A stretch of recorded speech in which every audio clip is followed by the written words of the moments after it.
54, PTC Cast episode 54. Today, Chris and I are going to talk about six-pack abs and building a core routine for yourself. And then at the end, we answer a question about volume training. Mm-hmm. That was the most hype intro ever, wasn't it? Super hype.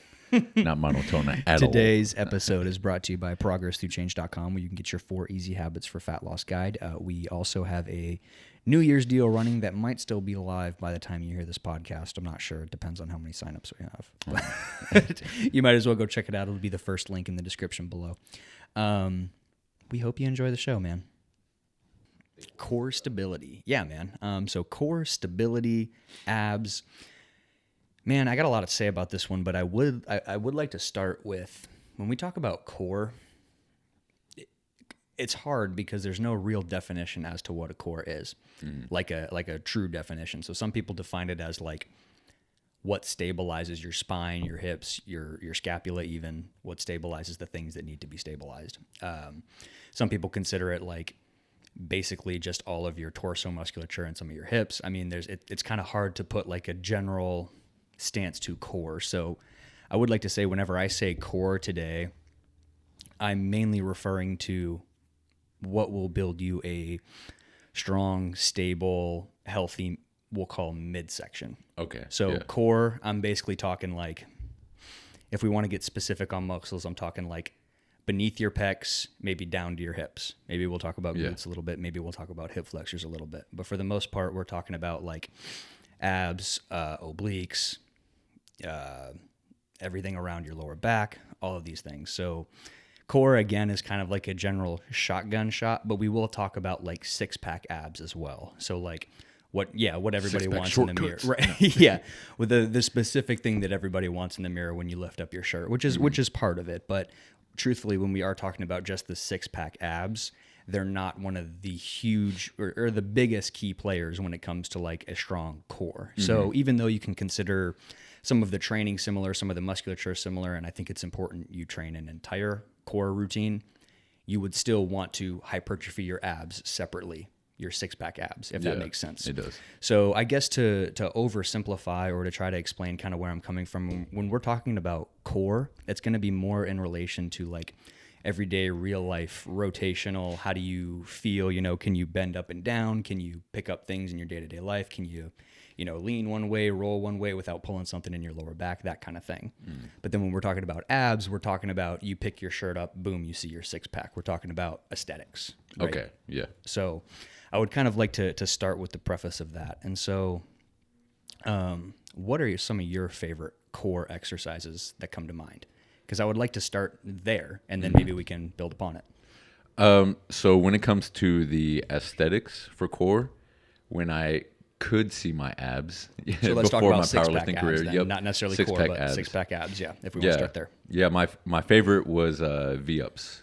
Okay. Yeah, those were my favorite. And then... So you're laying on the ground, on your back, arms up, legs up, reaching them for the sky. Yep, just... Perfect. Yeah, and I would do that in wrestling, and I think I also did... But I think that's part of the stability exercises, like planks. Mm-hmm. Yep, that would be more over in the core section, right? And then aside from those, when I started powerlifting, most of my core exercises were actually compound movements, like squats and deadlifts. Sure. Either beltless or honestly with a belt, I would still feel them. So I haven't done much, core outside of those things. Okay, I got you. Just because honestly, I don't know how. Okay, I got you. Well, we'll start with the six-pack aesthetic abs, since that was kind of where you started with the V-ups. So you said V-ups, and I'm going to kind of rattle off some other, common ones, maybe crunches. Yeah. A reverse crunch where you're lifting your hips up.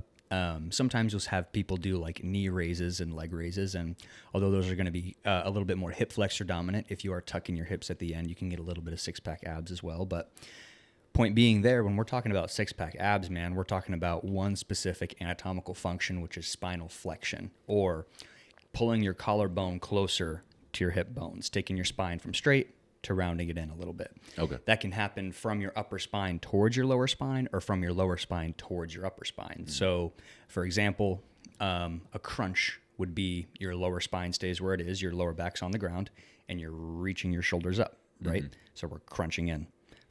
We're pulling your thoracic or your upper spine towards your lower spine. A reverse crunch, you know what that is, where you're like lifting your hips up? Yeah. So that would be the opposite, right? The upper spine is planted, and then we're picking up that lower spine, flexing it towards. So we're flexing the spine either this way, or well, I guess my hand doesn't do that. But if this is your whole spine, right, we're flexing your spine either this way or this way, but it's the same thing, right? Yeah. It's a muscle contraction just from, we'll say loaded or started from a different position, however you want to address that. So point there being, when we're talking about your six-pack abs, they do spinal flexion. So you want to be looking at spinal flexion exercises. Reason I want to bring that up is you brought up planks. Yes. Now, hypothetically, yeah, your abs or your six-pack abs are working there a little bit, but that's going to be more of a true core exercise in that it's just a static contraction. Another real common one that isn't quite necessarily six-pack abs is sit-ups. So if you think of a sit-up from the side, you're laying all the way down, your feet are planted, right? Then you sit all the way up. Mm-hmm. Some motion happens at your spine. The majority of the motion happens at your hips. Yes. So again, we're on audio, but imagine you're watching someone do sit-ups from the side.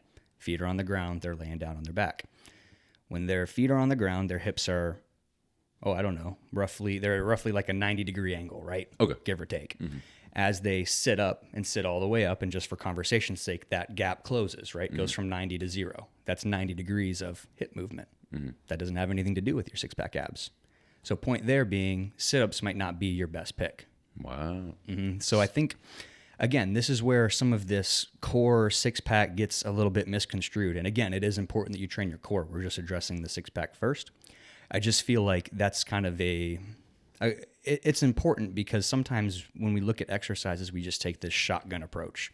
And we're just like, maybe even wider than a shotgun approach. We're just like, I'm going to throw everything in the kitchen sink at it. Yeah. You know what I mean? So that's my approach. Right. So a lot of the time someone might be specifically wanting to work on their six-pack abs. They could go through an entire ab workout and kind of hit their six-pack abs, but that would be like saying they hit their biceps after doing bench press. You know what I mean? It's like, sure, it's an assisted muscle that's working a little bit somehow, depending on what you're doing. But we could be more specific. We could be more targeted. We could get you what you want to get. So some of my staple exercises when it comes to six-pack abs for beginners, if we kind of just wanted to start, is just going to be a plain old crunch, man. Okay. So the difference between a crunch and a sit-up That's what I was going to ask, yeah. Yeah, okay, awesome. I'm reading your mind. Sweet. So difference between a crunch and a sit-up. Again, let's take that same exact example we had. Imagine someone's about to do a sit-up, like they're on their side, or you're watching them from their side, excuse me. Feet are planted, they're laying down on the ground. When you do a sit-up, that person sits all the way upright. Their spine comes all the way off the ground. Their spine is almost totally upright. With a crunch, your lower back stays planted the whole time. So only the spine flexion happened. It's a much smaller movement. It's a much smaller movement, but it's a movement that's just going to be dedicated to the six-pack abs, right? So crunches are typically where I like to start. Does that make sense? Yes, it does. So a crunch is a much smaller movement. So a lot of the times with a crunch, the best way I like to coach it is you're laying down on your back, your feet are planted, you want to push your lower back down, and you only want to crunch as far up as you can keep your lower back pressed down.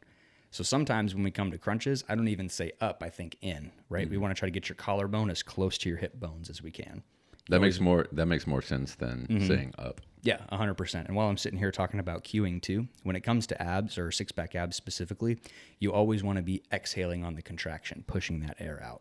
So with a crunch, you'd have that lower back pushed down nice and flat. You'd round that collarbone up towards the hip bone, blow all your air out, try to pull your belly button into your spine. You'll feel those abs tighten up. Okay. So crunches are a pretty simple place to start. And the reason I like to start there is they're minimal equipment. Most people can start with them.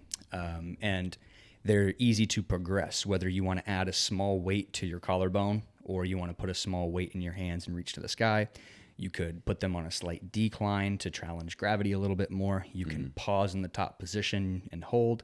That's one of my favorite things to do for online clients, just to make sure they're really nailing that contraction. Is holding? Yeah, it probably drives them nuts, but with crunches, we'll literally do a 5-second hold and exhale on every rep. So every rep you come up, exhale and hold for 5 seconds. Yeah. And the whole point being, man, like you want to feel that sucker. My goal, it's not like a bench press. We're not trying to put 200 pounds of pressure on your abs, man. We're just trying to get those suckers to fire and contract hard. What's a good rep range for the crunches? Oh, that's a good question, man. Crunches are an interesting one because when we say crunches, we'll just say, I'll say six-pack abs in general.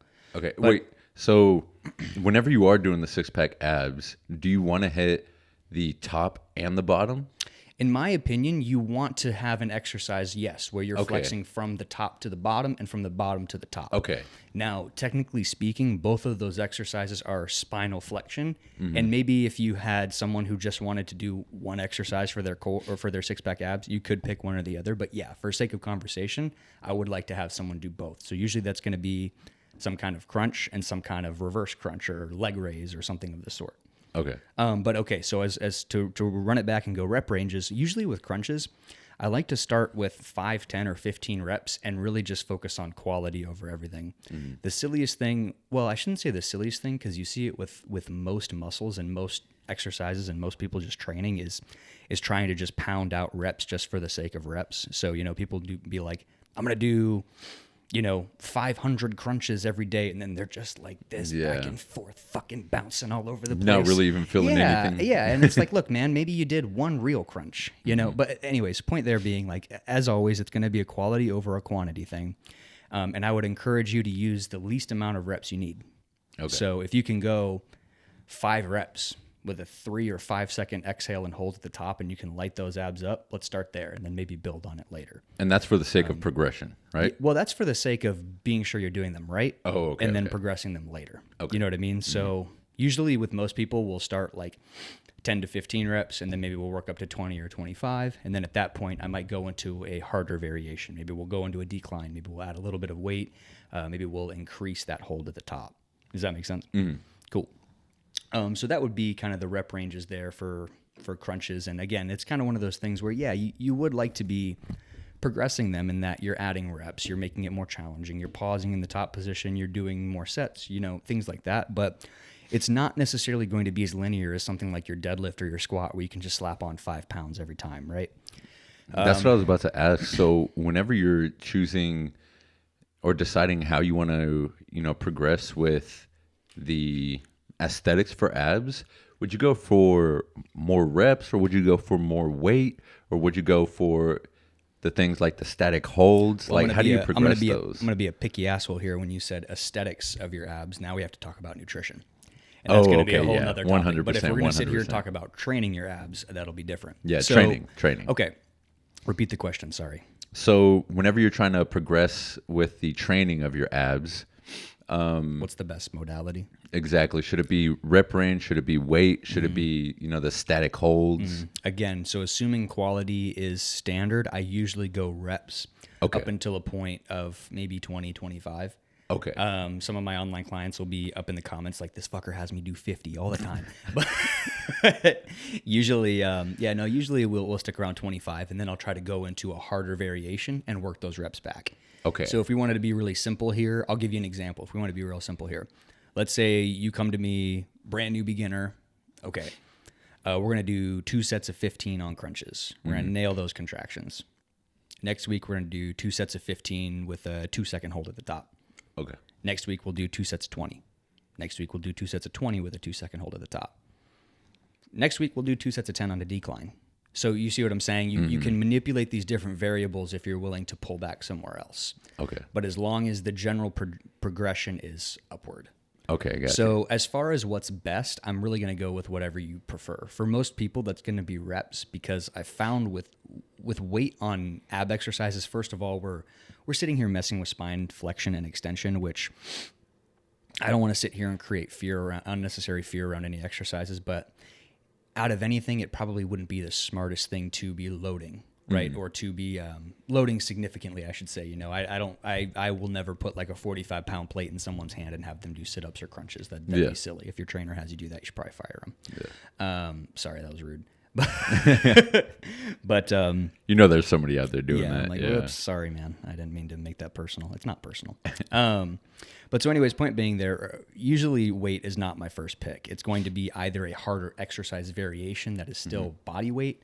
Point being, it just makes more sense to me to be using your body weight in harder positions than to be using external load in smaller positions. Okay. If that makes sense. So when you say in smaller positions, do you mean like range? Correct. Correct. So like maybe a crunch versus a 30-degree decline crunch.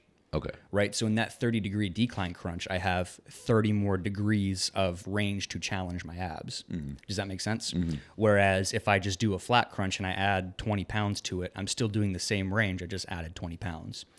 So to me, I like improving ranges, or I like challenging ranges a little bit more, because that's going to translate a little bit more to real life and a little bit more to mobility. And that's going to open up even more exercise options later down the road. So for example, if I can take you, let's say if I can take you from a reverse crunch, I could probably take you into a knee raise. Then I could probably take you into a leg raise. And then I could probably take you into a hanging knee raise and then a hanging leg raise. So does that make sense? Yeah, just extending those ranges. To me, when it comes to core six-pack abs exercises, I guess this is true for both. I really prefer challenging the exercise variations.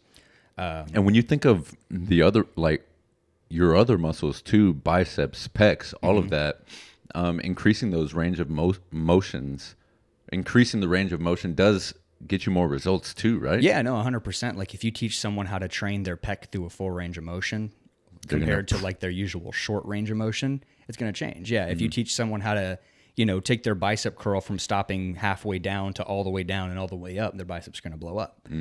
So that's maybe part of the quality argument as well when we're sitting there talking about the specific exercise.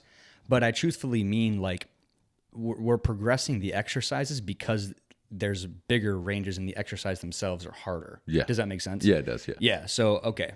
So typically I like to go with the exercise variation first. Reps, holds, exercise variations. I would just say weight typically isn't my first pick. And sets are an option as well. I guess for me personally, abs have always been one of those things to do a little bit of intensely frequently. So instead of having someone do 10 subpar sets of abs, I would rather them do, 1 or 2 really hard sets every other day, instead of doing, 10 weak sets once a week. You know what I mean? Yeah. I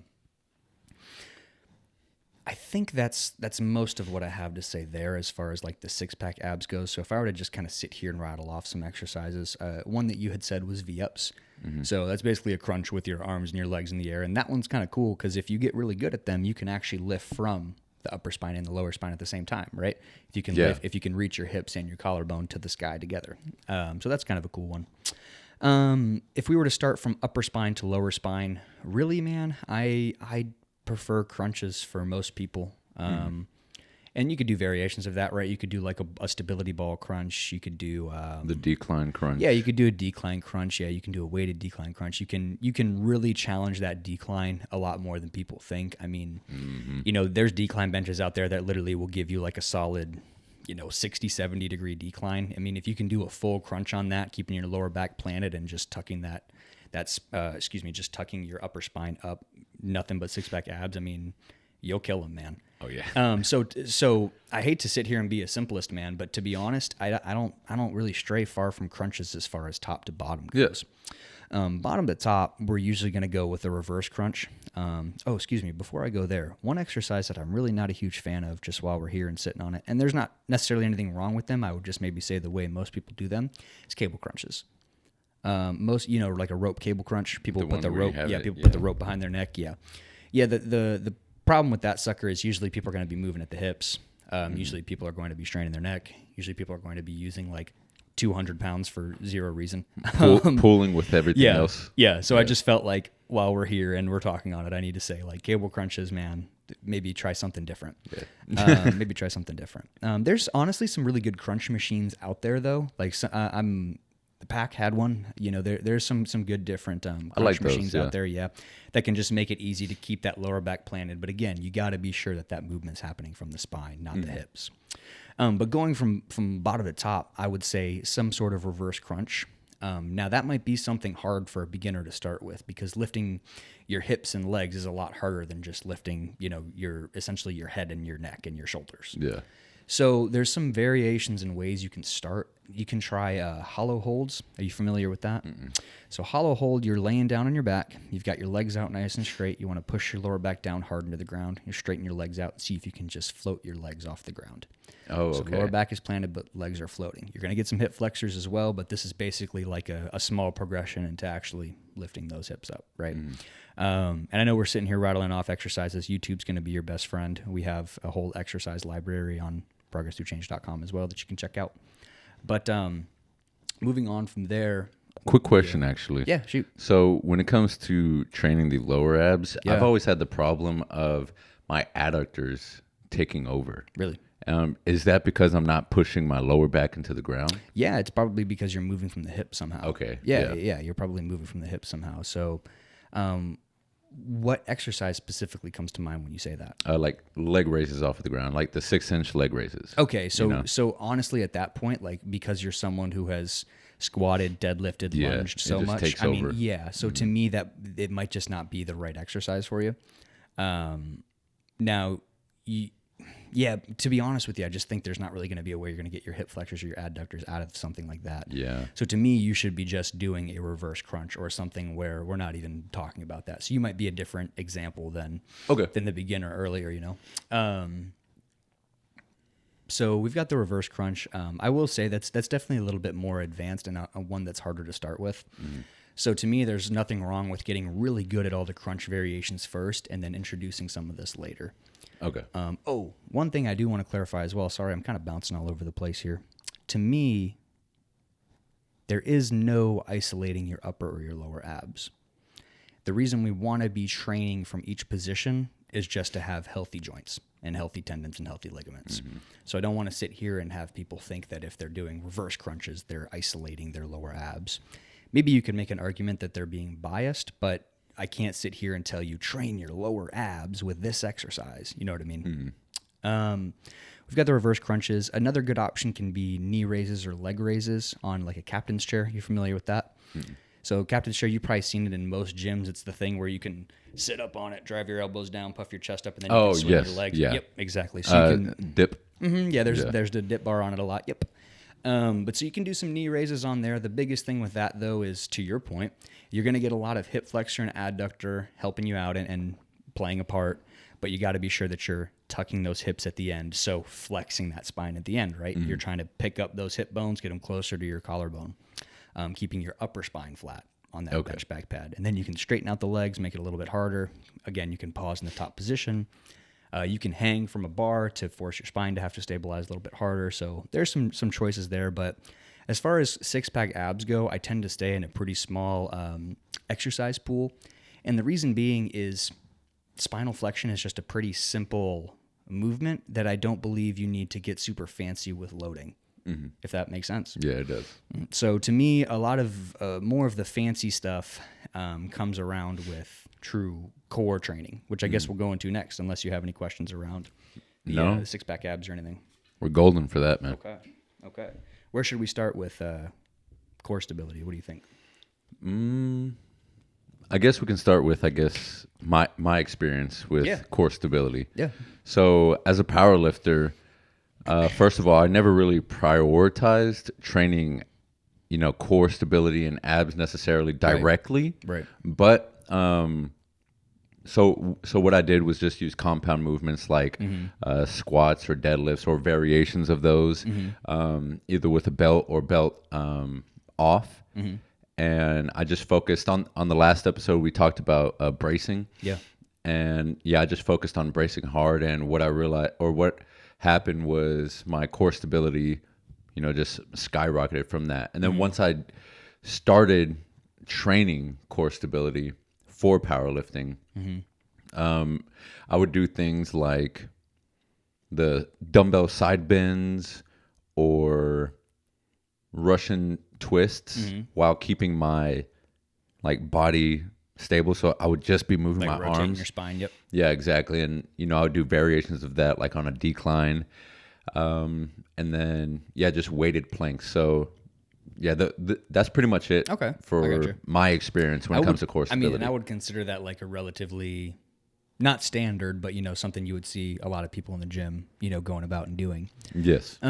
So I guess what I'll start with is kind of the way that I like to think of it in my brain is I like to have I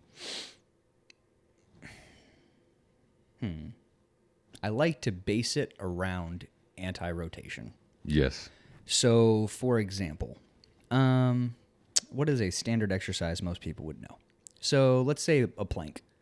So when we do a plank, we are challenging our core, we will say, because we're holding that body weight statically in position, right? Our body weight is stretched out. We're trying to keep our spine nice and neutral, flat. We're using that core stability to keep those things locked in there. Mm-hmm. Now, if we were to do a plank shoulder tap, familiar with that, where you just take one hand from the right side to the left, yep, and then you go to the other one, yeah, that's kind of a standard ab exercise you might see.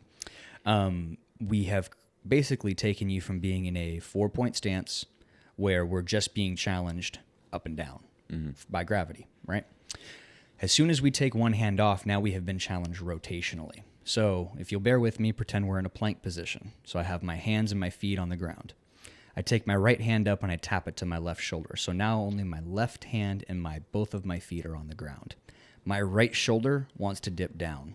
My body wants to break down, right? Because that's a weak spot. I still have all that weight up there on the right side where my hand should be, but it's gone. Now I have to use the rotational strength of my core to keep my spine nice, locked in and straight. I personally prefer training the core that way rather than... Now, you can actively train that rotation. There's nothing wrong with that.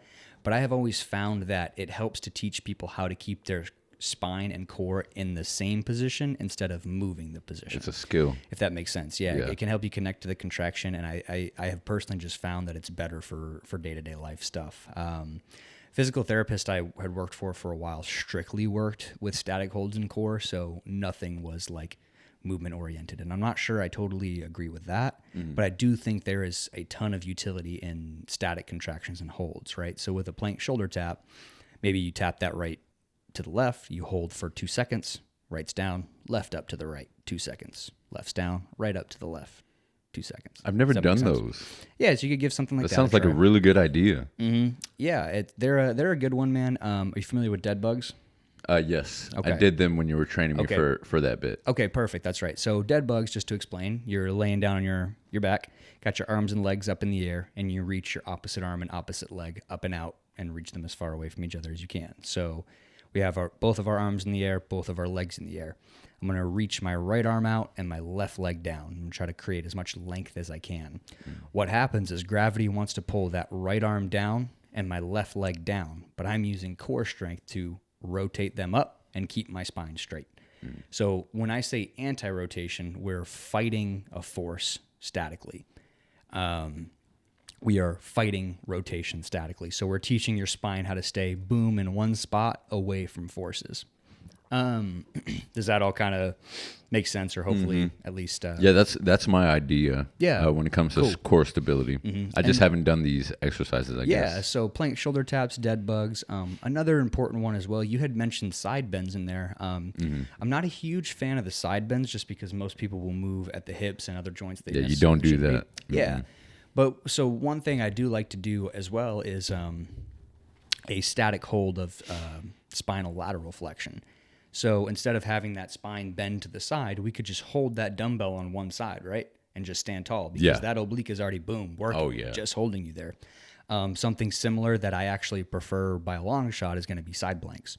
So with a side plank, you can start on your elbow and your knee, push those hips up, and now gravity's trying to push your hips down. But again, you're using core strength. Now we've got a little bit of the stuff around the scapula working, and we're keeping those hips picked up. Boom, core's locked, spine is straight, keeping it from bending to the side. So side planks, dumbbell side bends aren't a bad one either. If they're done right. Yeah, if they're done right. Again, my big thing with a lot of these core six-pack exercises, I'm always picky with exercises, but even more so here, just because, again, we're talking about your vertebra. We're talking about things that, are made to move and do things. And again, I would never want to create fear around exercise, but you do need to respect what they are, what they're capable of, and what their true intention is. And sometimes that's not, 45-pound plate side bends for 25 reps each way.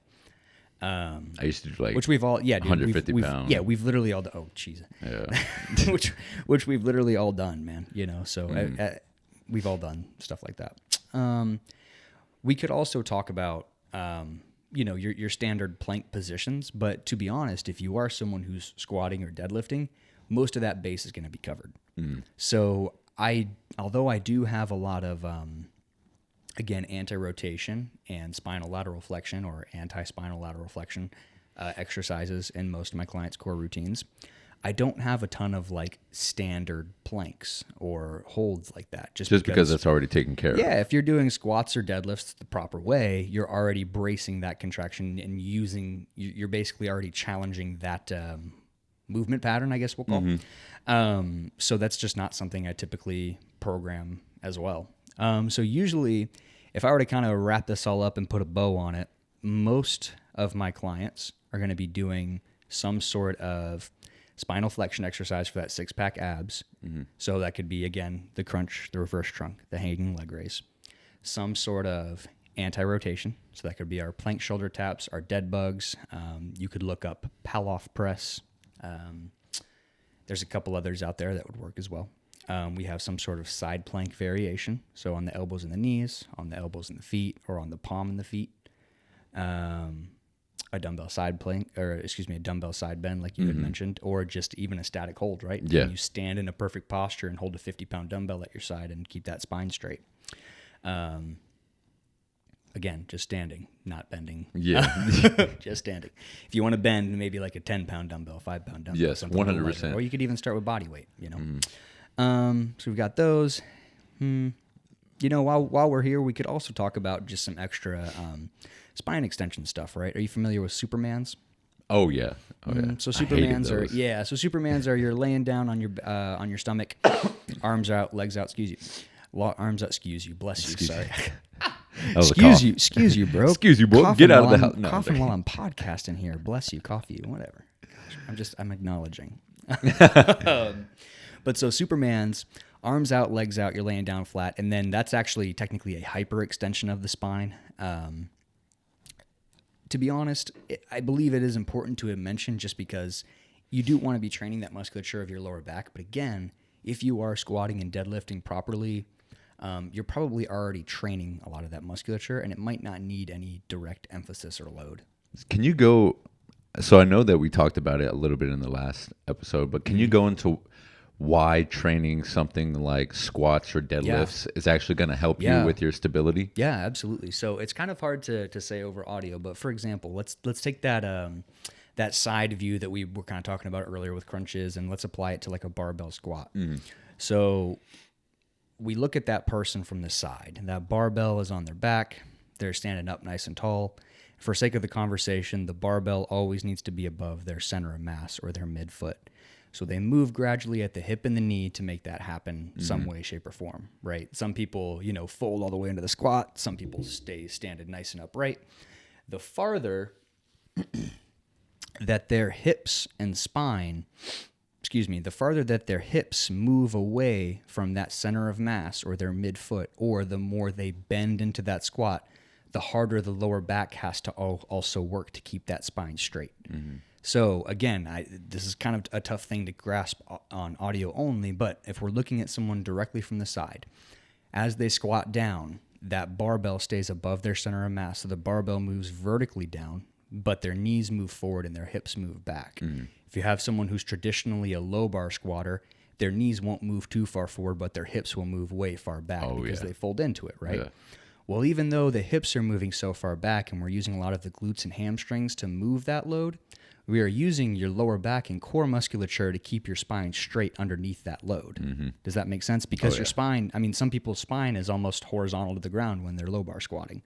So you're using that lower back ab musculature to keep your spine straight and rigid, so that way you can use your glutes, hamstrings, adductors, quads, and everything to push through the rest of that squat. Does that make sense? So while you go through a squat that's like a low bar, you are naturally already bracing that core musculature, like in order to maintain that position in a very similar way that you would in a plank or any other static hold exercise like that. You're bracing that core there. If you're someone who's a little bit of a high bar squatter, that might not be as relevant. Yeah. But if we're sitting here talking about deadlifts, we can make the same exact conversation piece or point, right?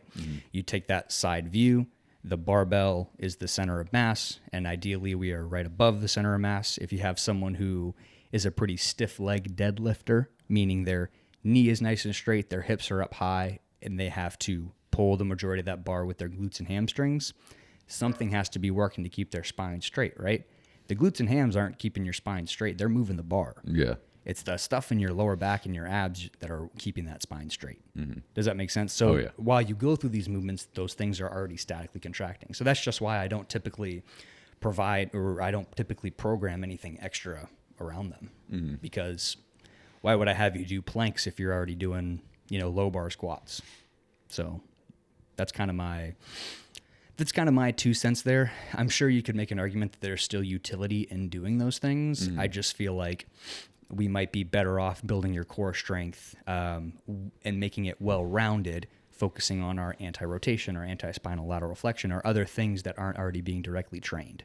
Does that make sense? Yeah, and I think we should also talk about why the core stability is important, because, obviously everybody wants to just snap your back up, man. Exactly. It's for safety and protection and yeah. So I mean, core stability is how you keep your vertebra from bending and snapping all over the place, man. I mean, your ability to keep your spine straight in exercise is imperative to be able to build muscle around. Honestly, I wouldn't say you need to be able to like squat and deadlift, but you need to know how. Yeah. You need to know how to do those things eventually, because if you want to build a significant amount of muscle, you have to be able to brace your spine. You have to be able to brace your hips. You have to be able to brace your scapula. So honestly, man, not only from a safety standpoint, but from an effectiveness standpoint, we were just kind of making that example of the low bar squat, how someone whose hips go way back, chest goes way forward, their spine really tips down into that squat. It's fine, but that spine's got to stay straight, man. If that person doesn't have the strength to do that spine rounds and extends through. Over. Yeah, and as soon as you're folding over, you could still finish the squat, but if you started folded over, you have to extend out. And what's going to do that? Your spine. Yep. And so the problem with that becomes you got 400 pounds on your back, 200 pounds on your back, doesn't matter, whatever. You're asking your small vertebra, I mean, they again, I don't want to sit here and create fear around exercise, man. Yeah, but point being, these things are important for long-term health and ability. And yes, they're made to be able to move a little bit. These things aren't 100% locked in rigid. You're not going to snap in half if you round your back a little bit on a deadlift. But if we were to sit here and talk about 50 years of squatting and deadlifting, man, you got to be able to nail that down. Yeah, 100%. So that's something that I really encourage people to take their time with and learn how to incorporate into their own programming. And the transfer of power that comes from it is insane. That translates to your squat, your bench, your deadlift. If your core is flimsy, you're not going to be strong. Yeah. You're not going to be able to transfer that power. Yeah, 100%. And you think about it like... My bad. Transfer of power, when I say that, I mean like being able to use your full body I see what you're saying. In these movements. No, I 100% see what you're saying, because... to use our low bar example, if you could keep that spine straight, now you can just let your glutes, hamstrings, and adductors move the weight, man. You don't have to use your spine anymore. You know what I mean? So, and then once you don't have to use your spine anymore, you can do it for much more efficiently for a longer time. Yeah, and you'll be able to use your leg muscles 100%. Way more. 100%. So, you got anything else there? Nope. All right, man. Let's knock out some questions. Yes, sir. Okay. So I had this question from one of my clients and best friends, Michael Flores. Shout out to Michael. Shout out to Michael. So he's getting really strong right now in powerlifting, and he just competed, and we're doing a whole new training block right now, and we're in the volume block. So Michael asked, "Hey, as a powerlifter, what's the point of doing all of this volume? Aren't I supposed to just keep the reps low?" So no. So you're not always supposed to keep the reps low, depending on where you are in powerlifting. Like obviously if you're having a competition, let's say, 8 weeks down the road, then yeah, you want to make sure that, you're probably not going to be doing more than 5 reps on the main lifts. Sure. And then the accessories, when maybe when it's close to competition time. When it's close to competition time. But right now, since we're in the volume block, it's very important to increase that volume for 2 reasons. Let me talk to you. That works. For 2 reasons. So the first reason is work capacity. Mm-hmm. I can't tell you how many times I've gone to powerlifting meets and I've met powerlifters who are really hype, really excited. Their training went absolutely perfect. But by the time they're done with their squats, they are completely gassed. Mm-hmm. They have no more in the tank. Mm-hmm. And so what happens? Maybe they'll get their first attempt on bench. If they're lucky, they'll get their second. And then they usually get their first attempt on deadlift. Mm-hmm. Just because they're completely gassed. They don't have the work capacity. And then their form starts breaking down. It seems, I'm sure it seems silly to some people too, because it's like you got all day for 9 attempts. But it's like, man, those are all out attempts. You're warming up the whole time. You have to think of like the nervous system fatigue that just comes with it, the anxiety that comes with it. Like you need to be in a point where like you could go if you are beyond ready for every single attempt. I agree. Yeah, I agree. So that's going to be the biggest reason when it comes to work capacity is making sure that your body is physically prepared to perform on meet day, and not only on meet day but the previous weeks following up to meet day. You want to make sure that your recovery is beyond, or the way that your body is recovering, that it's beyond what it needs to be. You need to be a machine. And so that's the first reason, the work capacity. And the second reason is practicing form. Skill acquisition. Skill acquisition. So I never believed in this. Bro, up until the very end. Yes, this shit is unbelievably important. It will immediately take your game to multiple, like, skyrocket your experience level when it comes, and what you can perform. I didn't start doing this until the very end of my powerlifting career, and so what you do in the volume block is not only are you doing the high reps for work capacity, but you're also doing it to dial in your form. And that's just to make sure that, you have enough practice, exactly how you need to be moving in all of these movements. And it's a good way to practice the routine of going into, a squat, a bench, or deadlift. So one thing I would like to say while we're sitting here talking about skill acquisition and practice, and this is more important for, I would say, like powerlifters specifically, but I try to apply it to like whatever exercise is important to my programming at the time. So if I'm trying to bring up my quads and I'm focused on front squats, I'm going to do this with front squats. But so what my thing is like approach the bar the same way every time. So that's not just like, your reps are the same. Like, no, I'm talking like more specifically, like you walk to the bar the same way every time. Like if you, let's say you're deadlifting and you're getting set up, well, you plant your right foot first, then your left foot, and then you put your left arm on, and then your right, you know what I'm saying? Like do it the same way every time, man. Like allow yourself that repetition so you can build that confidence. Like if it feels the same way getting there, I promise you it's going to feel so much better.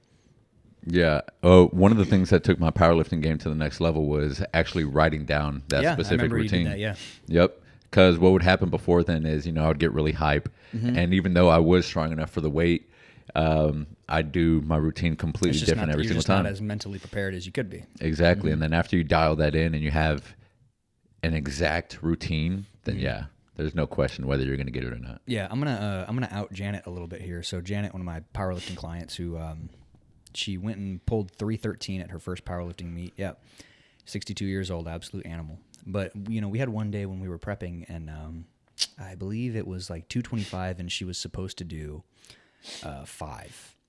And we were on her first set. It was a 5x5 first set. We had warmed up, got to the 5x5. She approached the bar, couldn't move it once. I was like, what the fuck?